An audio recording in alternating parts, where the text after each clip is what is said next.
potential benefits of a robust currency, we collectively have to agree to manage national fiscal policy in a manner that does not undermine the euro and ensure that national debts do not become so overburdening that they threaten the currency that we all use on a daily basis.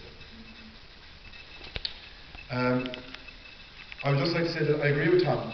He has stated that Ireland is not like the rest of Europe, that what suits Ireland does not suit France and Germany and vice versa. I have to agree 100% with him.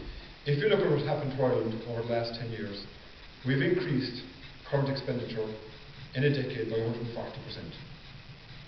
Now, Seamus already referred to John McCreevy saying that if I have money, I'll spend it. That's not good management.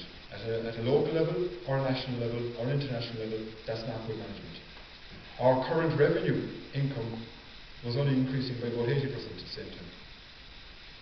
If there had been rules in place that were enforceable by Europe that prevented countries like Ireland from burdening ourselves with current expenditure that had to be spent year on year on year, regardless of how the economy was going, then we might not be in the crisis we're in today.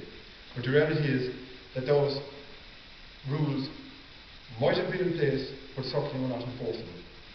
So what I would say to you is, if you want a strong euro, if you want one small step on the road to some sort of stability for the euro and for our economy, then I would urge you to vote yes. I can't pretend that I know what's going to happen if we vote no.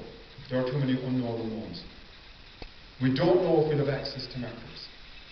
I would disagree with Tom that we'll have access to the IMF.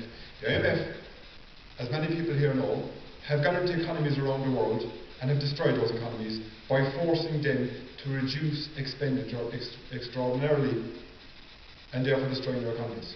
We've seen it in Latin America, we've seen it in Africa. They've forced economies to sell off their reserves, their resources. We don't want that.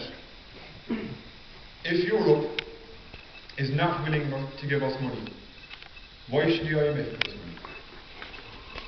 And that's what I'd ask you.